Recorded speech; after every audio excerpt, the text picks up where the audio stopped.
¿Alguna vez tuviste la sospecha, silenciosa, persistente, de que alguien te estaba mintiendo?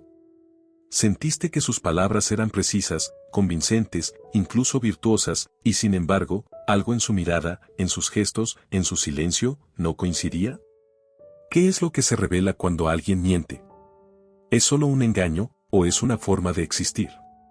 Tal vez el mentiroso no se delata solo por lo que dice, sino por lo que es incapaz de sostener en el fondo de su ser. ¿Y si la mentira no fuera una excepción, sino un estilo de vida? ¿Y si mentir no consistiera solo en falsear la verdad, sino en negar el flujo vital que nos constituye? El pensamiento de Friedrich Nietzsche, profundo excavador de máscaras y genealogías, ofrece una perspectiva radical y provocadora sobre la mentira. Para él, mentir no es solo un acto de ocultación factual, es, muchas veces, un síntoma de decadencia, de resentimiento, de cobardía existencial. En lugar de limitarse a condenar la falsedad como lo haría la moral tradicional, especialmente la moral cristiana o kantiana, Nietzsche se pregunta qué tipo de ser humano necesita mentir. ¿Y qué significa eso respecto a su forma de estar en el mundo? En este video propongo explorar la figura del mentiroso desde una lectura nietzscheana, no para juzgarlo moralmente, sino para descifrarlo ontológicamente. No se trata solo de saber si alguien dice la verdad o no, cosa imposible de determinar con certeza absoluta, sino de identificar 5 signos existenciales, 5 síntomas vitales que delatan a quien ha hecho de la mentira su refugio, su herramienta, su segunda piel.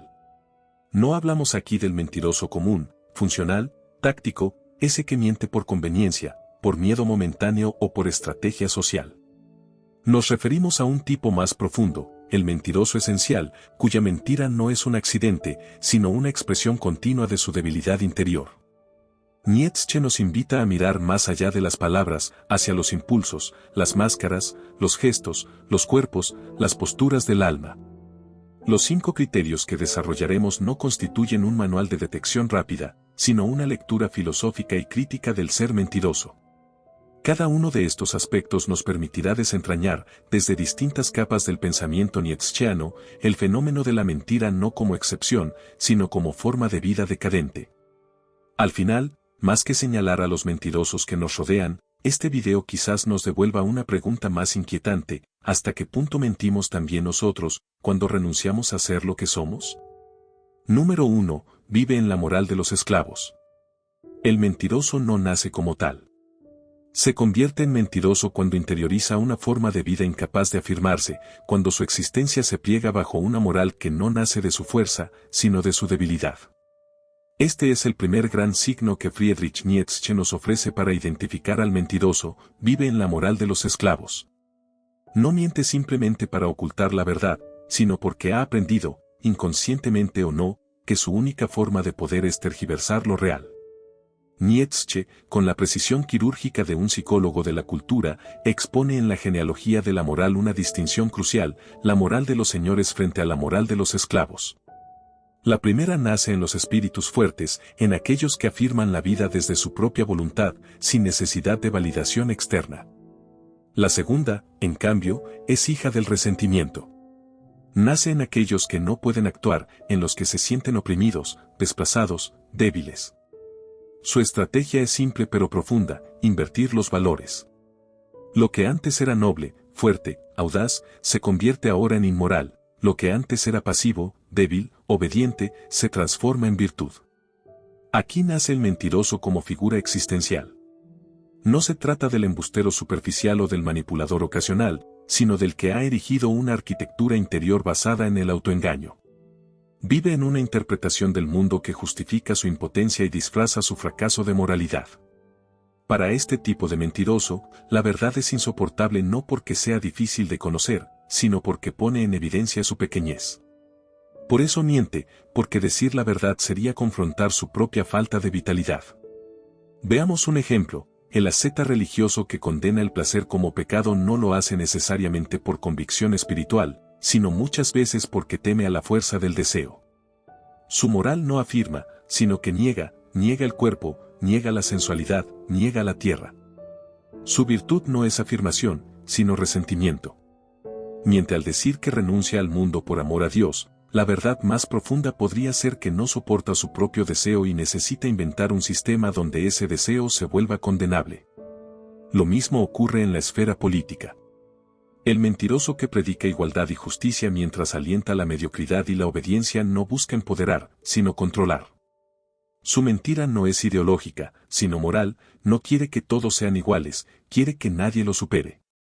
Nietzsche ya advertía que muchas doctrinas igualitaristas esconden un odio profundo hacia lo alto, hacia lo singular, hacia lo excepcional. El mentiroso moralista no puede tolerar al que brilla sin su permiso, y entonces inventa un relato donde ese brillo es sospechoso o injusto. Pero ¿cómo reconocer al mentiroso moral? No basta con escuchar lo que dice. Es necesario ver cómo lo dice, desde qué lugar lo dice, qué oculta cuando habla. Su discurso suele estar cargado de una supuesta superioridad ética, una preocupación por el bien común, una humildad meticulosamente exhibida. Pero tras esa apariencia, se esconde la estrategia de quien no puede afirmarse directamente y necesita minar al otro con palabras envueltas en virtud. Miente cuando predica bondad sin alegría, humildad sin potencia, sacrificio sin libertad. El lenguaje del mentiroso moral es también un campo de batalla. Utiliza palabras cargadas de culpa, deber, pureza. Habla en nombre de los débiles, de los oprimidos, de los invisibles, pero no para liberarlos, sino para utilizarlos como escudo. Se convierte en portavoz de los que supuestamente no tienen voz, pero al hacerlo, también los inmoviliza, los convierte en víctimas perpetuas. Nietzsche sería despiadado con este tipo de manipulación emocional, no es compasión auténtica, es una forma de poder invertido. El mentiroso moral se alimenta de la impotencia ajena para justificar su mentira personal. Este tipo de mentira es sutil, casi imperceptible. No se presenta como falsedad evidente, sino como exceso de virtud. Por eso es tan difícil de desenmascarar. La persona que vive en la moral de los esclavos suele ser elogiada por su rectitud, su sensibilidad, su sentido de justicia. Pero hay algo en su tono, en su mirada, en su forma de estar en el mundo, que revela una tensión interior. No está en paz. No disfruta. No fluye. Necesita constantemente justificar su existencia a través del sacrificio, de la indignación, de la corrección del otro. Y aquí es donde el pensamiento nietzscheano se vuelve aún más incisivo. Para Nietzsche, la verdad no es una cuestión de correspondencia factual, sino de afirmación vital. El mentiroso es aquel que no puede decir sí a la vida, y por tanto, necesita crear sistemas morales donde su no se transforme en virtud. Vive de la inversión, de la negación, de la manipulación de símbolos. Su mentira no es simplemente un acto, es un modo de ser. Por eso, para Nietzsche, el problema de la mentira no se resuelve con mejores métodos de verificación, sino con una transformación del modo de vida. El mentiroso se cura, si es que quiere curarse, dejando de vivir desde el resentimiento. Pero esto exige un paso muy difícil, renunciar al consuelo de la moral esclava y asumir la intemperie de una existencia afirmativa. Implica aceptar la vida en toda su ambigüedad, su dolor, su caos, su grandeza. Es un salto hacia la libertad interior, pero también hacia la responsabilidad más radical. Es importante notar que esta crítica no es simplemente elitista o cruel. Nietzsche no se burla de los débiles, sino que denuncia el uso de la debilidad como instrumento de poder encubierto. El mentiroso, en esta clave, no es simplemente débil, es un débil que ha aprendido a dominar mediante la culpa, la manipulación emocional y la tergiversación moral. Es, en palabras del propio Nietzsche, el más peligroso de los hombres, el que miente convencido de que su mentira es noble. En nuestra época, marcada por discursos cada vez más morales, más sensibles, más políticamente correctos, esta figura del mentiroso esclavo se vuelve más actual que nunca. Nos rodean discursos cuidadosamente empacados, emocionalmente calibrados, éticamente irreprochables, pero profundamente falsos en su núcleo. ¿Cuántos líderes, artistas, académicos, influencers, no están hoy atrapados en esta moral de los esclavos, construyendo su imagen pública sobre una mentira existencial cuidadosamente elaborada? Reconocer este tipo de mentira es un acto de lucidez. Pero también un riesgo. Porque quien señala esta forma de mentira puede ser acusado de insensible, de arrogante, de inmoral. Es el destino del filósofo del martillo, romper ídolos cuesta caro. Sin embargo, Nietzsche insiste en que la única forma de superar esta decadencia es afirmando otra moral, otra vida, otro tipo de verdad. Una verdad no como consuelo, sino como expresión de fuerza. Una verdad que no se impone, sino que se crea. Así, este primer criterio, vivir en la moral de los esclavos, nos invita a mirar más allá de las palabras. A detectar la mentira no solo en el discurso, sino en el tono vital. A leer los signos del resentimiento no como fallas morales, sino como síntomas de una vida que no se atreve a ser libre. Porque el mentiroso, en última instancia, no teme la verdad como concepto, sino la verdad como espejo, esa que le devolvería la imagen de su propia impotencia. Identificar esta primera señal no es fácil, pero es decisiva. Solo cuando dejamos de confundir virtud con miedo, humildad con autoengaño, compasión con manipulación, podemos empezar a distinguir al mentiroso con claridad. Y entonces, tal vez, empezamos también a liberarnos de nuestras propias mentiras. Número 2. Se oculta bajo máscaras y apariencias. ¿Qué ves cuando alguien te mira y sonríe? ¿Quién está hablando cuando alguien te habla de moral, de deber, de amor? ¿Qué hay detrás de las palabras correctas, de los gestos suaves, de las afirmaciones altruistas? En el fondo del pensamiento de Nietzsche, estas preguntas no son triviales. Apuntan directamente a una de las características esenciales del mentiroso profundo, se oculta bajo máscaras y apariencias. La vida misma, para Nietzsche, ya está impregnada de apariencia. El filósofo no niega que toda forma de existencia implique un cierto grado de representación, de interpretación. Pero la diferencia entre quien crea apariencias desde la fuerza, desde la afirmación vital, y quien se esconde tras ellas por debilidad es crucial. Este segundo, el mentiroso enmascarado, no actúa, reacciona. No disfraza el mundo para embellecerlo o crearlo, sino para ocultarse, para protegerse, para dominar sin exponerse. Nietzsche escribe en Más allá del bien y del mal que todo lo profundo ama la máscara. Pero hay una diferencia esencial entre la máscara del pensador fuerte, que se pone un velo para proteger la complejidad de su pensamiento, y la del mentiroso débil, que la usa para manipular, para simular virtud, para confundir a los demás y también a sí mismo. El mentiroso no solo miente en lo que dice, miente en lo que muestra de sí. Su mentira es escénica, dramática, estructural. Se convierte en personaje. Su forma de hablar, de vestir, de actuar, de amar incluso, está calculada para construir una imagen.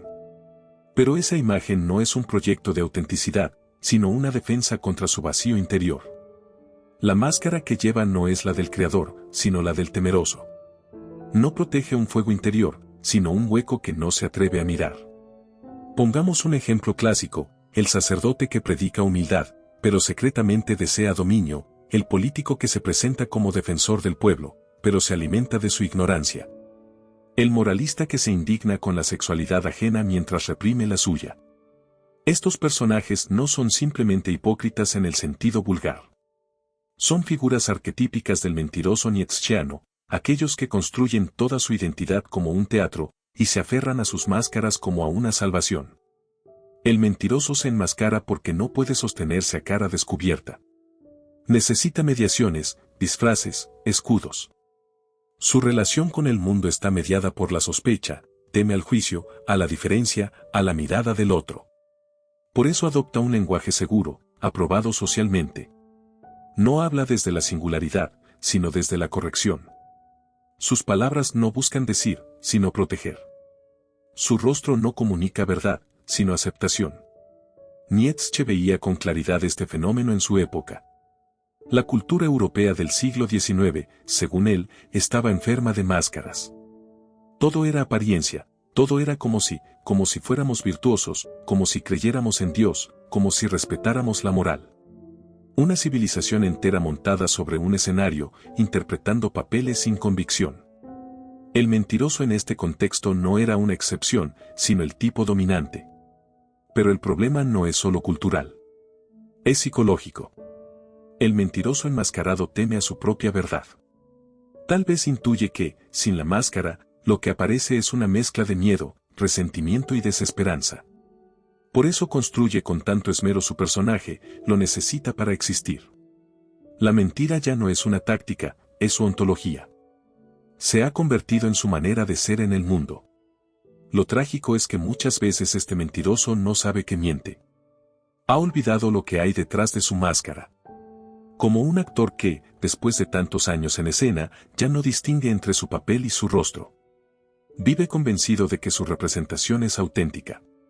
Y cuanto más convencido está, más peligrosa se vuelve su mentira, porque ya no hay distancia entre el decir y el ser, ahora son uno solo, y ambos son falsos.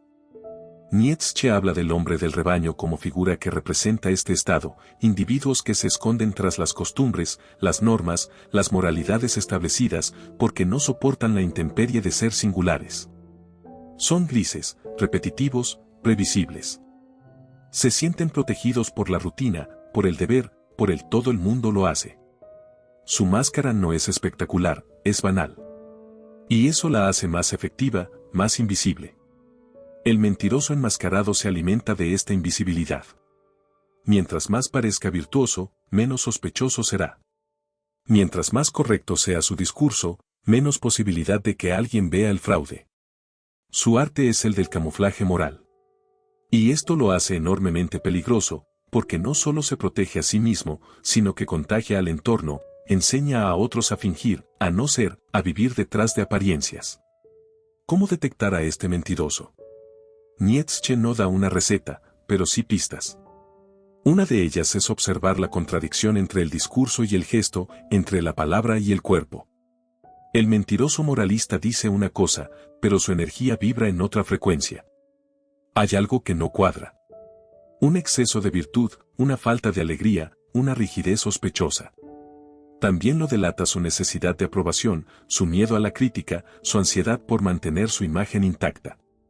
Otra pista es la falta de risa verdadera. El mentiroso enmascarado no se ríe con libertad. Su humor es defensivo, o irónico, o ausente. No puede permitirse la ligereza, porque teme que en ella se le caiga la máscara. La risa auténtica, como el llanto, es síntoma de verdad, de desarme. Y eso, para él, es insoportable. Nietzsche, sin embargo, no condena la máscara en sí. Condena el uso que se hace de ella cuando se vuelve un instrumento de mentira. Porque también hay máscaras necesarias, creativas, protectoras. El artista usa máscaras no para engañar, sino para mostrar lo invisible.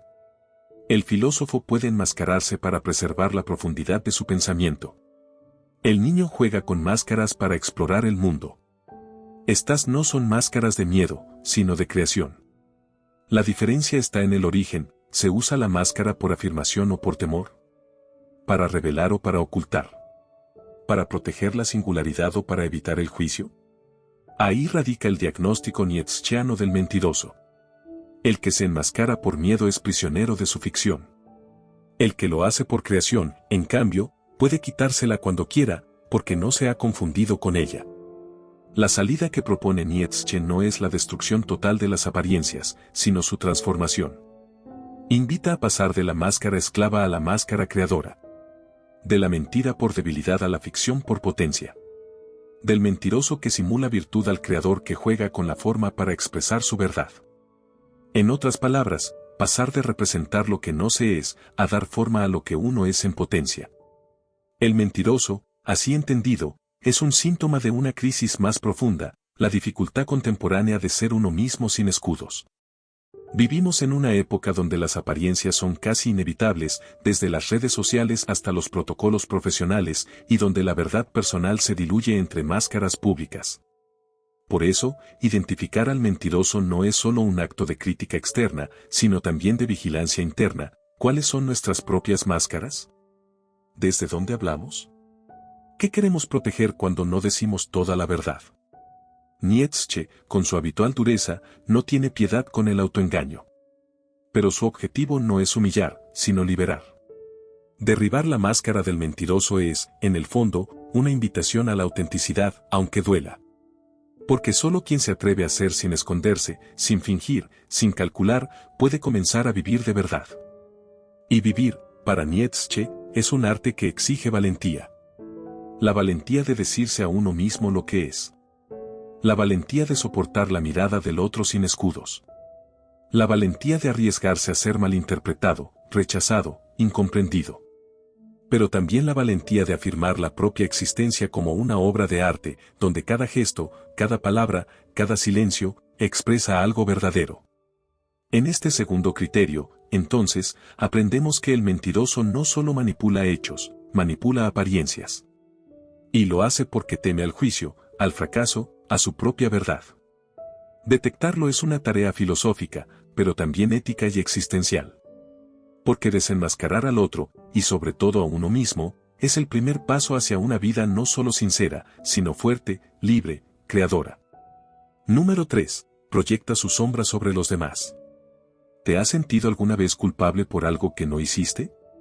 ¿Has recibido acusaciones que parecían venir de otro universo moral? ¿Te has encontrado defendiendo tu honestidad frente a alguien que, sin pruebas, insiste en que escondes algo? Bienvenido al tercer síntoma del mentiroso según Nietzsche, aquel que proyecta su sombra sobre los demás. Para entender este criterio, primero hay que comprender el concepto de sombra desde una óptica nietzscheana. Aunque el término fue más desarrollado por Carl Jung, Nietzsche ya lo intuye, la sombra es todo lo reprimido, negado o excluido de la conciencia, pero que sigue operando desde el fondo del alma. Es la parte oscura, caótica, impulsiva y no asumida del ser humano. Y el mentiroso, en lugar de reconocer su sombra, la niega. Pero lo reprimido no desaparece, se proyecta. El mecanismo es este: el mentiroso no quiere reconocerse como tal. Quiere seguir creyendo en su propia narrativa, mantener la coherencia de su máscara. Pero como su mentira tiene un origen emocional, resentimiento, vanidad, miedo, necesita encontrar afuera un chivo expiatorio, alguien que cargue con aquello que él no acepta en sí. Así, acusa a otros de lo que él mismo hace. Señala en el otro lo que no tolera en su interior. Nietzsche lo describe con precisión en Genealogía de la Moral, cuando analiza la psicología del sacerdote ascético, figura central de la mentira religiosa y moral, que transfigura su impotencia en virtud y su odio en juicio divino. Este sacerdote no dice odio al fuerte porque temo su poder, sino que transforma su odio en un discurso de justicia: el fuerte es malo, violento, pecador, yo, débil, soy puro, bueno, justo. En este acto, su sombra, el odio, la envidia, la frustración, se convierte en una proyección, ya no está en él, sino en el otro. Este mecanismo es esencial para el mentiroso sofisticado: proyectar. No solo engaña con palabras, inocula culpa. El que proyecta su sombra manipula emocionalmente a quienes lo rodean. Hace que los otros se sientan vigilados, sospechados, en deuda. Habla desde una altura moral ficticia, desde una supuesta clarividencia. Pero en realidad está librando una guerra consigo mismo y usa al otro como campo de batalla. Pensemos en el clásico acusador moral, el que señala obsesivamente las faltas ajenas, el que se indigna con la corrupción, la infidelidad, la injusticia. ¿Cuál es la frecuencia de su acusación? ¿Habla desde la lucidez o desde la rabia? ¿Desde la búsqueda de verdad o desde una necesidad desesperada de castigar? Cuando el tono es compulsivo, repetitivo, intransigente, Nietzsche sugiere sospechar: probablemente ese moralista no está hablando del otro, sino de sí mismo. Está proyectando. Este fenómeno no se limita a la religión. Lo vemos en la política, en la familia, en las relaciones amorosas. El político que acusa de corrupción mientras esconde cuentas en paraísos fiscales. El padre que reprime la sexualidad del hijo porque no resolvió la suya. La pareja que desconfía sin razón porque no puede controlar sus propios deseos. El mentiroso proyectivo no solo se esconde, coloniza la conciencia del otro. Lo hace dudar de sí, lo hace cargar con su peso, lo hace sentir responsable por un crimen inexistente. Nietzsche advierte que este tipo de mentira es especialmente peligrosa porque se reviste de legitimidad. No parece una mentira, sino una denuncia. No parece manipulación, sino sensibilidad moral. Pero esa es su trampa: se protege detrás del lenguaje del bien. Por eso el mentiroso proyectivo suele gozar de respeto, incluso de autoridad. Porque encarna el rol del juez, del ético, del defensor de principios. La paradoja es cruel: cuanto más lejos está alguien de su sombra, más convencido está de su pureza. Y cuanto más convencido está, más violento se vuelve en su proyección. El mentiroso proyectivo es fanático. No puede detenerse. Cada día necesita encontrar más pruebas de su tesis moral. No puede permitirse ver la humanidad del otro, porque eso lo obligaría a ver la suya. Entonces ataca. No escucha. No matiza. No perdona. Nietzsche, con su estilo incisivo, compara a este tipo con los espíritus vengativos del Antiguo Testamento, seres que han hecho del castigo su forma de existir. Pero lo más trágico es que creen estar haciendo el bien. Han logrado una identificación total con su mentira. Son, en el sentido más profundo, ciegos morales. ¿Cómo detectar a este tipo de mentiroso? Nietzsche no nos da un protocolo, pero sí una sensibilidad. Lo primero es observar el exceso. El mentiroso proyectivo habla demasiado de los otros. Su discurso gira en torno a la crítica, la queja, la denuncia. No hay autocrítica, no hay duda, no hay sombra reconocida. Es monocorde, todo lo malo está fuera. Lo segundo es su rigidez.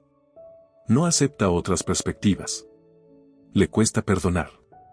Y lo tercero es su energía emocional, hay rabia, hay ansiedad, hay necesidad de control. Frente a esto, Nietzsche no propone simplemente confrontar. Sabe que la sombra proyectada es resistente, está blindada. Más bien sugiere una revolución interior, aprender a ver la propia sombra, asumirla, integrarla. Solo así se desactiva el mecanismo de proyección. Quien se ha reconciliado con su oscuridad no necesita acusar compulsivamente. Puede mirar al otro sin odio, puede hablar con matices, puede escuchar. El mentiroso que proyecta, entonces, es un enfermo de sí mismo. Vive escindido. No se conoce, y no quiere conocerse. Su mentira no solo daña al otro, lo destruye a él también. Porque al proyectar, se aleja cada vez más de su verdad. Construye un yo ideal falso, y vive a su sombra. Y como esa máscara ideal es insostenible, necesita renovar cada día su guerra moral. Es un círculo vicioso, cuanto más proyecta, menos se ve, y cuanto menos se ve, más necesita proyectar. Nietzsche no lo dice con estas palabras, pero se intuye en su obra, la salida no está en moralizar al mentiroso, sino en radicalizar la autenticidad. En lugar de señalar su mentira, proponerle otra forma de ser, una en la que pueda reconocer su sombra sin miedo, integrarla, transformarla en fuerza. Porque la sombra no es solo lo feo, también es potencia, instinto, deseo. Quien logra integrarla, gana profundidad. Quien la reprime, se vuelve superficial y agresivo. Así, este tercer criterio nos enseña algo más que una técnica para desenmascarar. Nos plantea un desafío existencial, dejar de proyectar, asumir nuestra sombra, recuperar la mirada limpia. Solo entonces podremos vivir con verdad y también mirar a los otros con justicia. Número 4. Es adicto al lenguaje decorado y ambiguo. ¿Te has topado con personas que hablan mucho pero no dicen nada? ¿Te han impresionado discursos llenos de palabras elegantes, pero que al final no logras traducir en ideas claras? ¿Has sentido que alguien te enreda con frases que suenan profundas, pero que parecen escapar al juicio concreto? Ese es el cuarto síntoma del mentiroso según el espíritu de Nietzsche, es adicto al lenguaje decorado y ambiguo. Nietzsche fue uno de los grandes críticos del lenguaje. En su ensayo sobre verdad y mentira en sentido extramoral, escribió que el lenguaje no es un reflejo fiel de la realidad, sino una convención, una metáfora fosilizada. Las palabras, decía, son monedas gastadas, alguna vez fueron metáforas vivas, pero hoy son clichés, fórmulas muertas. Sin embargo, si esto ya ocurre en el lenguaje común, con más razón preocupa el caso del mentiroso profesional, que no solo usa palabras gastadas, sino que además las recubre de una capa de adorno. Ambigüedad y manipulación. El mentiroso no dice lo que piensa. Ni siquiera piensa lo que dice. Dice lo que conviene. Dice lo que suena bien. Su criterio no es la verdad, sino la persuasión. Es un estilista de la mentira, un decorador del engaño. No quiere que lo entiendas con claridad, sino que lo admires, que te deslumbres, que no puedas rebatirlo porque su discurso es una nube de humo, un laberinto seductor. Este tipo de lenguaje es profundamente nietzscheano en su análisis, no está al servicio del pensamiento, sino del poder. El mentiroso embellece lo que dice para debilitar la capacidad crítica del otro. Utiliza el lenguaje como un escudo y como un arma, se protege con ambigüedad y ataca con solemnidad. A menudo se lo encuentra en la academia, en la política, en la religión y también en el arte superficial. Su discurso es impecable por fuera, pero hueco por dentro. Nietzsche distingue entre dos tipos de lenguaje, el que nace de la voluntad de verdad, que es claro, afilado, provocador, y el que nace del miedo o de la manipulación, que es oscuro, abstracto, ornamentado. El primero expone, ilumina, hiere si es necesario. El segundo encubre, adormece, marea. El mentiroso pertenece al segundo tipo, su lenguaje es opaco no por profundidad, sino por cobardía. No soporta decir las cosas por su nombre. Tomemos un ejemplo político. Un gobernante que, ante una crisis, dice, estamos atravesando una reconfiguración estructural de las dinámicas socioeconómicas del sistema productivo nacional.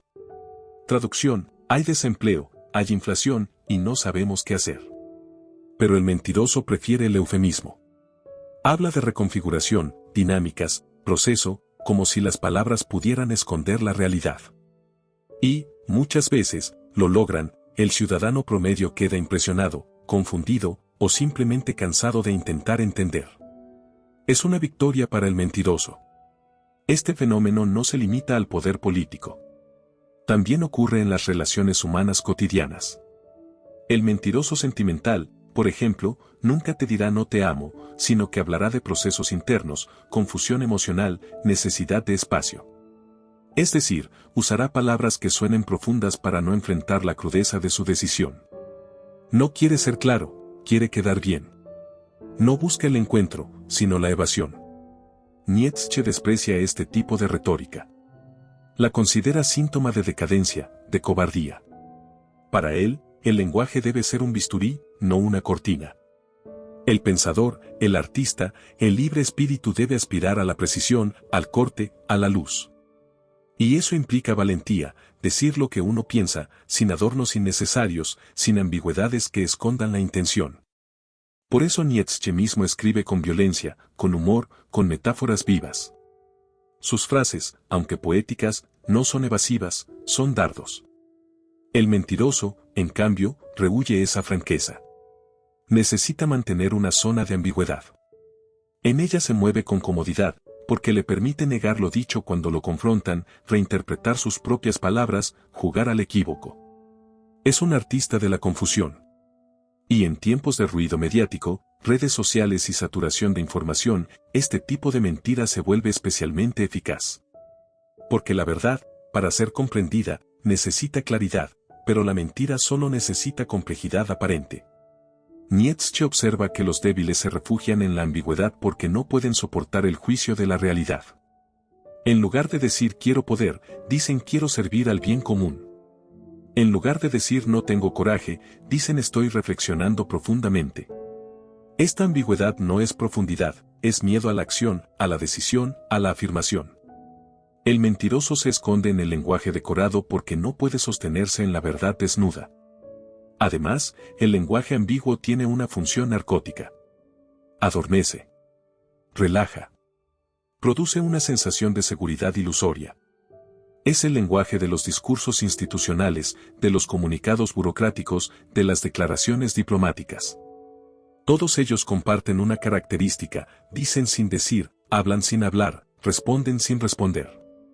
Son formas de evitar la responsabilidad de decir la verdad. Son muros verbales. El problema ético que Nietzsche plantea es profundo. Porque si el lenguaje se convierte en un instrumento de evasión, la comunicación pierde su sentido.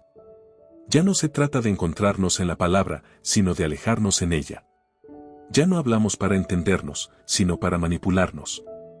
El lenguaje deja de ser puente y se convierte en barrera.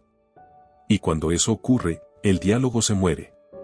¿Cómo detectar al mentiroso adicto al lenguaje decorado? Hay signos claros, frases largas, abstractas, llenas de adjetivos y tecnicismos innecesarios. Cambios de tema constantes. Citas de autoridad que parecen rellenar en lugar de argumentar. Uso excesivo del condicional, del subjuntivo, de la pasiva impersonal, se dice que, al parecer, podría interpretarse como.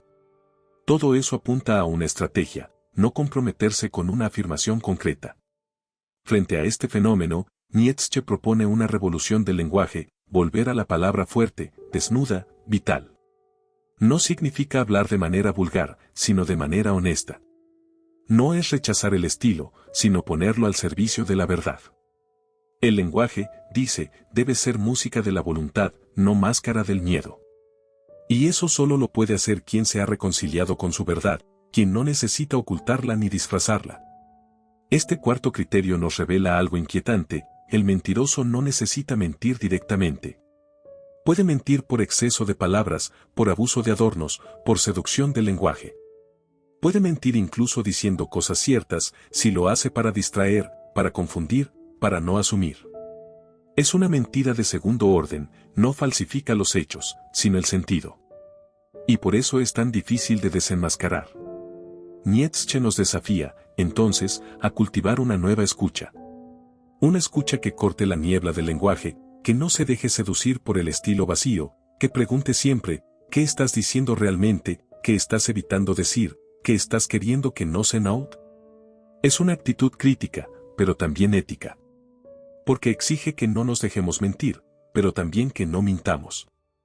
El lenguaje decorado y ambiguo es una forma de violencia suave.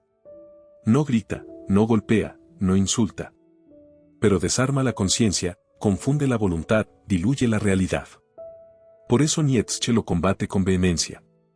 Y nos enseña, una vez más, que la verdad no es una fórmula, sino un gesto de coraje. Y ese coraje comienza por decir lo que uno ve, lo que uno siente, lo que uno piensa, sin miedo, sin adorno, sin ambigüedad.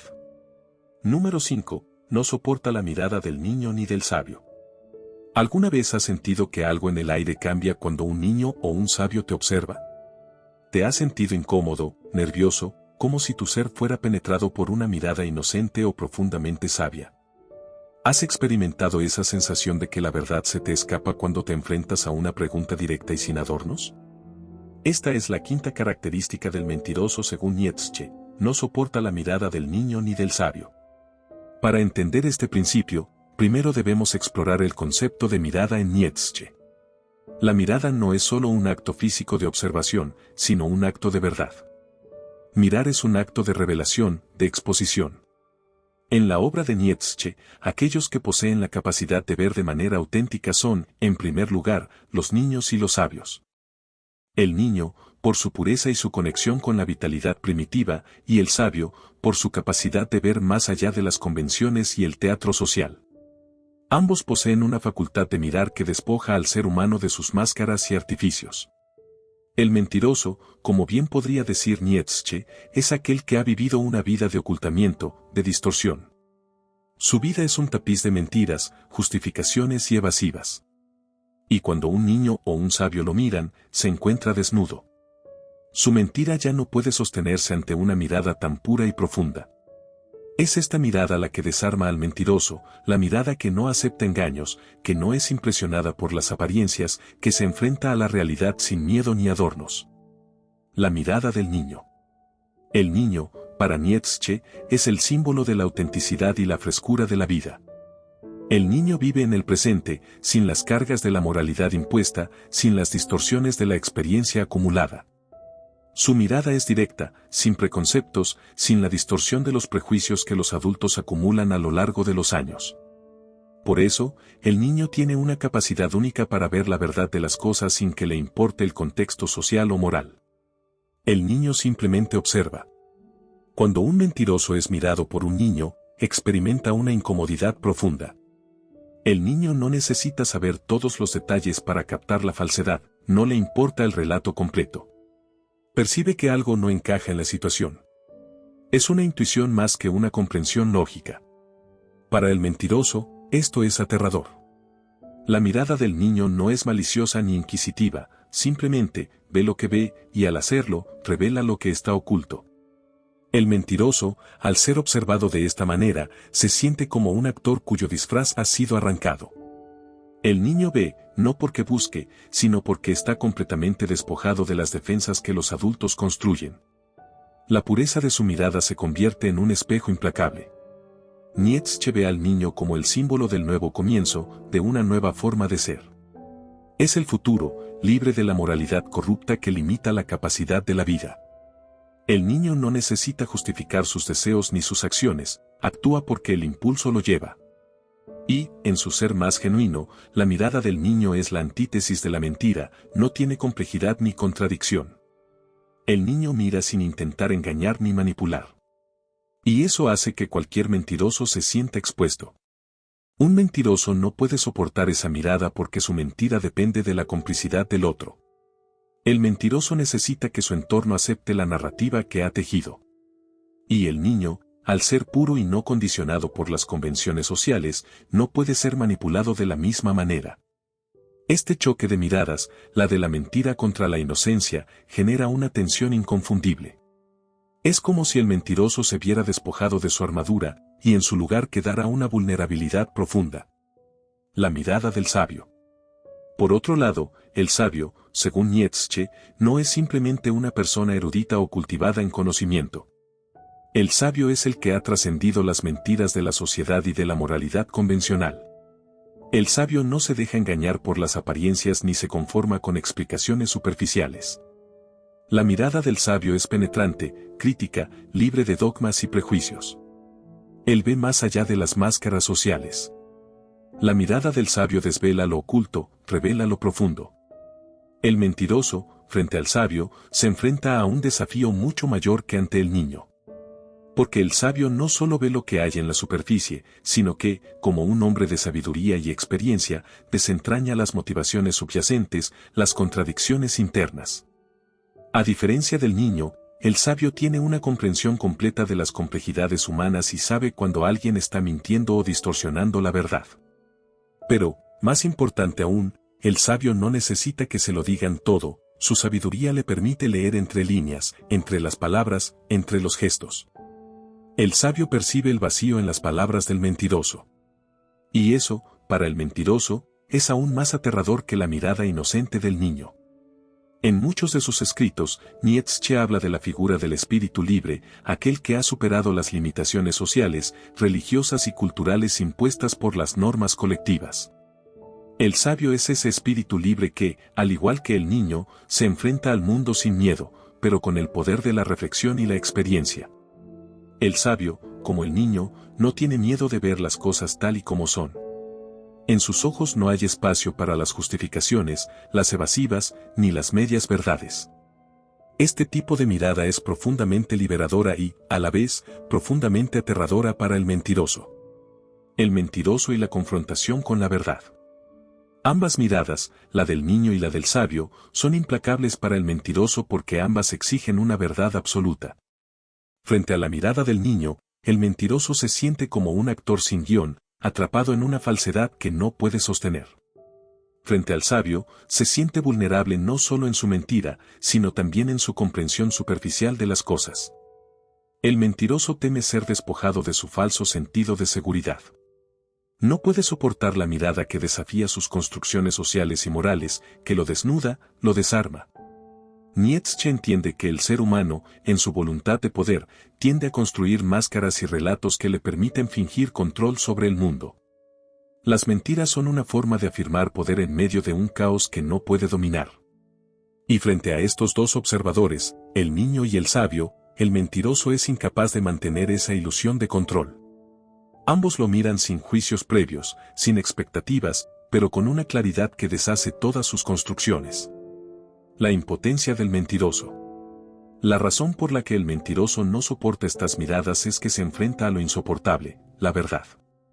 Nietzsche no promueve una moral de la verdad en el sentido convencional, pero sí señala que el enfrentamiento con la verdad desnuda es una condición necesaria para la autenticidad y el crecimiento personal. El mentiroso, al temer la mirada del niño y del sabio, está diciendo que no está preparado para enfrentarse a su propia verdad. Que teme lo que podría descubrir sobre sí mismo si dejara de esconderse detrás de sus mentiras. La mirada del niño y la del sabio representan un desafío existencial. ¿Estamos dispuestos a enfrentarnos a lo que somos realmente, sin adornos ni distorsiones? El mentiroso, al no soportar estas miradas, revela su propia fragilidad y falta de autenticidad. Si pudiera enfrentar su propia verdad, si pudiera dejar de esconderse detrás de las mentiras, no tendría nada que temer. En la filosofía de Nietzsche, el reto es claro, aprender a mirar sin miedo, a mirar con valentía. Al igual que el niño, que no tiene miedo de ver la vida en su crudeza, y el sabio, que no teme ver la verdad más profunda, nosotros también debemos aspirar a esta mirada. El mentiroso, al evitar estas miradas, muestra su incapacidad para afrontar la vida tal como es, sin disfraces ni evasivas. Y la única manera de superar esta limitación es abrazar la verdad, aunque sea difícil, aunque sea dolorosa.